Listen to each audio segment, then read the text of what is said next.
The call comes at 2:13 a.m. No name, no number, just breathing on the other end, then a single sentence. We know where you are. You don't hang up. You don't speak. You sit in the dark of your apartment and understand for the first time that something has changed. Not outside, inside. The version of you that existed before this call is already gone. What's left is someone who has to make a decision before sunrise. This is how it begins. Not with action, with awareness. You are being watched, and your entire life is about to be reorganized around that single fact. Level 1, the anomaly. You don't know you're on a list yet. That's what makes this level so dangerous. You're living normally, or what you think is normally. You posted something online. You attended a meeting. You talked to the wrong person at the wrong time in the wrong country. You moved money in a pattern that triggered an algorithm somewhere in a building you've never heard of. You have no idea. Your phone feels the same. Your apartment looks the same. The barista at the corner cafe still knows your order. But somewhere, a file has been opened with your name on it. It's thin right now. 3 pages, maybe 4. A photograph, a timestamp, a flagged keyword pulled from a server you didn't know was being monitored. You are not a target yet. You are an anomaly. That's the technical term. Something that doesn't fit the pattern. Something worth a second look. The analyst who flagged you is 26 years old, sitting in a windowless room in Northern Virginia, eating a vending machine sandwich at 11 p.m. He doesn't think much of it. He adds your file to a queue. Someone else will look at it later. You go to bed that night without a single worry. That's the cruelty of Level 1. The clock is already running and you don't even hear it. Level 2, the surveillance. 3 weeks later, something feels off. You can't name it. There's no movie-style tail in a black SUV. No obvious camera pointed at your window. It's subtler than that. The IT guy at your office asks a strange question. A package arrives 2 days later than it should. A friend mentions that someone called asking about you said they were from a research firm. Your friend thought nothing of it. You think about it constantly. This is Level 2, passive surveillance. They're not following you in the street. They're building a map of your life from a distance. Your digital footprint, your financial records, your communications metadata, not the content, just the pattern. Who you call, when, how often, what towers your phone pings at 3 a.m. They know your routine better than you do. And here's what most people don't understand about surveillance at this level. You are not being investigated yet. You are being profiled. There's a difference. Investigation means they already have something. Profiling means they're deciding whether you're worth the resources. You are still passing the test, but you've started to change your behavior, and you don't even know why. You delete apps for no clear reason. You start paying for things with cash. You take different routes home. Your brain is detecting something it can't articulate, and it's making quiet adjustments. This is the system beginning to reshape you, and you haven't even been contacted yet. Level 3, the approach. They make contact on a Tuesday. Not dramatically. A man sits next to you at a coffee shop. Well-dressed, forgettable face, the kind of person you'd walk past 100 times. He doesn't flash a badge. He says your name. He says he works for a government agency. He says they have questions, not accusations. He says this is informal. He's lying. Nothing about this is informal. The seat he chose was deliberate. Your back is to the wall. His is to the door. And there are 2 more people in this shop you'll never identify as part of his team. The conversation has already started before a word is spoken. He asks you about a trip you took 14 months ago. He asks about a man you met at a conference. He asks whether you've ever been paid for consulting work off the books. Your answers don't matter as much as your behavior while you give them. He's watching your eyes, your hands, the half-second pause before you answer. He's filing it all away with a mind trained to find the gap between what a person says and what they know. You tell him everything you know, which isn't much, because you genuinely weren't doing anything wrong. He thanks you. He leaves. He doesn't give you a card. You sit alone for 20 minutes trying to reconstruct every word of the conversation. This is the moment most people make their first real mistake. They start talking to people they shouldn't. They hire a lawyer too quickly, or not quickly enough. They reach out to the man from the conference. You do none of these things. Something in you goes quiet and still. You start learning, not about them, about yourself specifically, about how much of your life is legible to someone with the right access. The answer is all of it. Level 4, the asset or the target. 6 months pass. The coffee shop man never came back. The strange package deliveries stopped. You almost convinced yourself it was nothing. Then you get a letter, no return address, local postmark with a number to call. You call it. This is level 4, and it is the fork in the road that determines everything that comes after. On one side, they've decided you're useful, not dangerous useful. You have access, skills, connections, or knowledge that they want to leverage. They're offering you a quiet arrangement, nothing official, nothing on paper. A relationship that benefits both parties and that you never discuss with anyone, ever. On the other side, they've decided you're a liability. Your file grew. Someone above the 26-year-old analyst looked at it and saw something concerning. The questions get harder. The surveillance get closer. You start noticing things you couldn't see before: a van parked across the street 3 days in a row, a new neighbor who never seems to leave, a phone that drains its battery faster than it used to. You end up on the useful side. You're not a hero or a villain here. You're a resource. And you understand the transaction clearly. You provide information when asked, and they provide you with something harder to define: protection, proximity to power, the quiet assurance that your file stays thin. You tell yourself this is temporary. You tell yourself you're not doing anything wrong. You tell yourself that everyone, at some level, makes compromises. This is the first lie you tell yourself that you fully believe. You clear no money from this. That's not what they offer. What they offer is invisibility. And at level 4, you discover that invisibility is worth more than cash. Level 5, the handler. You have a handler now. Her name isn't her real name. You figured that out around the 3rd meeting, but you never said so out loud. She's mid-40s, calm in a way that doesn't feel natural, the kind of calm that comes from years of practicing it. She meets you in rotating locations: a parking structure, a hotel lobby bar, a public park. Never the same place twice. She asks you questions. You answer them. She gives you instructions, framed as suggestions. You follow them. You've passed 4 pieces of information in the last 8 months. Nothing that felt catastrophic at the time. Names, dates, a schedule, a private conversation you were present for that you were asked to recount in full. The 3rd piece of information got someone removed from their position at a private firm. The 4th piece, you're not sure what happened. You asked. She didn't answer. You didn't ask again. This is level 5's defining characteristic. You have now caused consequences you can't see and can't control. Your actions ripple outward through a system you only understand a fraction of. You are a small gear in a machine whose full shape you will never be shown. And here's the part that keeps you awake. You are no longer simply a person with a life.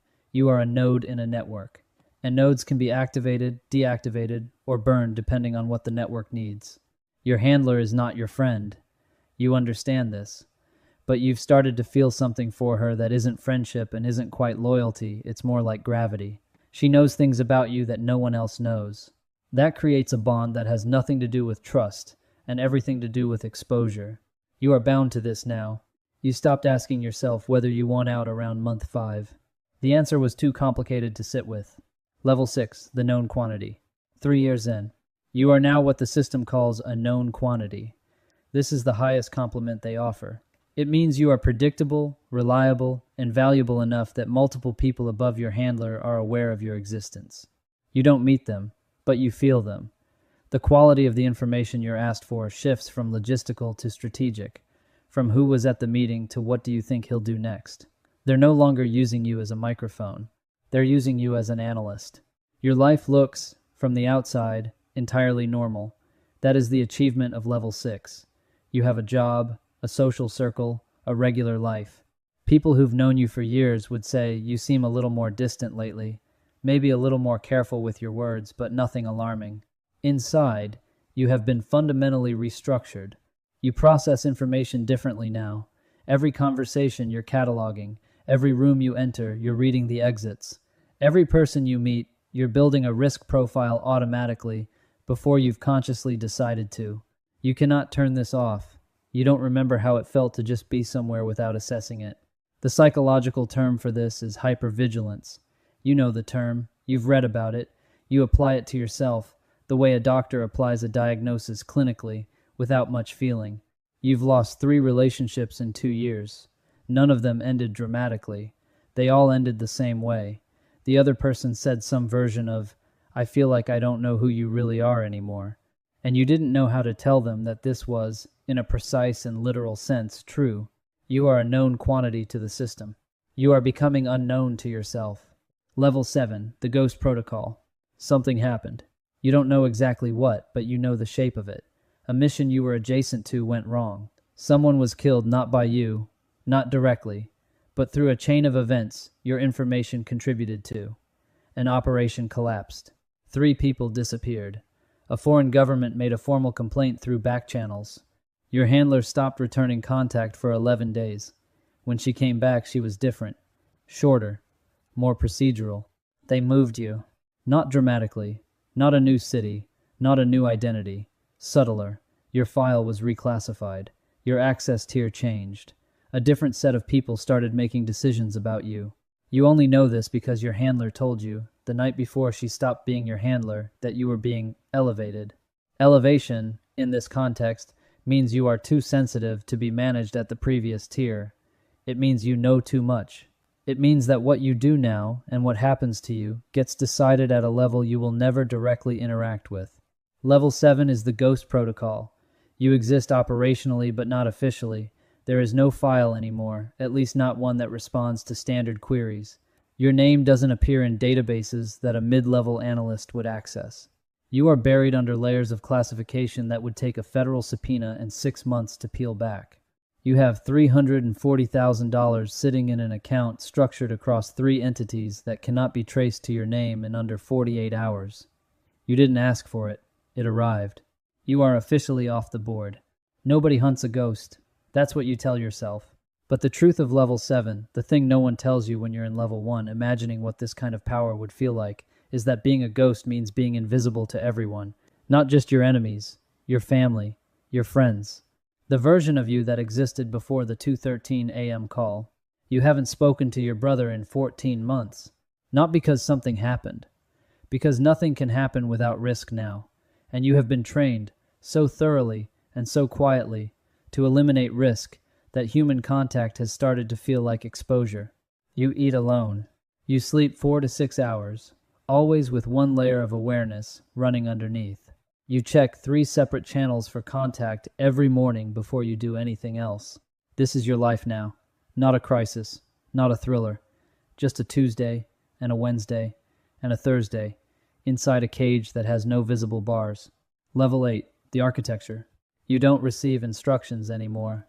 That stopped 6 months ago. What you receive now are questions.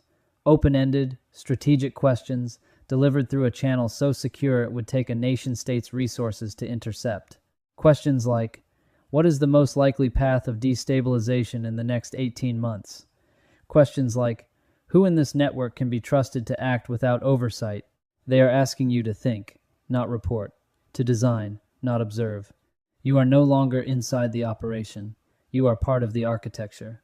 Level 8 has no title, no badge, no ceremony. You will never attend a meeting where this is acknowledged. There will be no record of your elevation. In the rare moments when you are referenced by people who know what you actually do, they use a number, not a name. You have become, in the truest sense of the word, a system. The power at this level is unlike anything described at the levels below it, because it is almost entirely invisible even to you. You make a recommendation and, weeks later, watch the consequences appear in the news like weather, a diplomat reassigned, a policy quietly reversed, a company that was about to make a move that suddenly doesn't. You caused that, or contributed to it. The chain of causation is long enough that you can almost believe it happened on its own. Almost. The weight of level 8 is not action, it's knowledge. You carry a map of things that are true in the world that the world doesn't know are true. You know why certain things happened. You know who made certain decisions and what they were really trading for.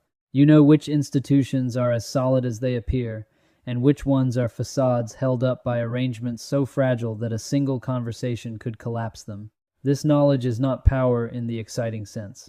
It's the opposite of excitement. It is the most alone you have ever felt in your life. There is no one you can speak to honestly. Not because they would betray you, because they wouldn't understand. The map you carry doesn't exist in language that translates to normal life. There is no dinner conversation version of what you know. There is no relationship version of what you've done. You are 51 years old. You run 4 miles every morning. You read history not for intelligence purposes, just because it's the only genre where the scale of what you're looking at makes sense. You don't remember the last time you laughed without thinking about it first.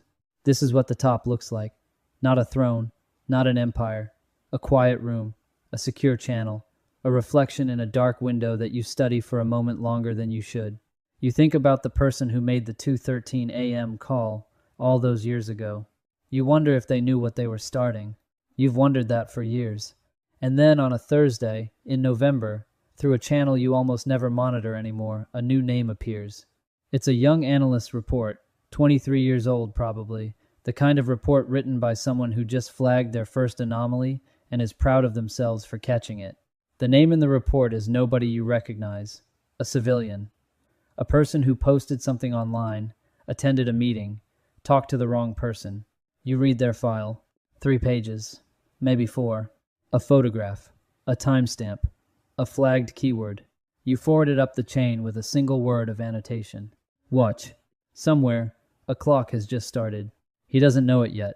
He's at home right now, probably. Sleeping, maybe. Thinking about tomorrow's problems, ordinary ones, the kind with ordinary solutions. He doesn't know that a file exists with his name on it. He doesn't know that in 3 weeks, something will feel off, and he won't be able to name it. He doesn't know what he'll become. But you do. You've lived every level of it. And the system, patient, faceless, indifferent, has already moved on to the next one. If this hit different than you expected, drop a comment with the level where you think you would have gotten out. The answer says more about you than you think. And if you want to go deeper into how real psychological systems reshape identity from the inside out, stay close. The next one goes further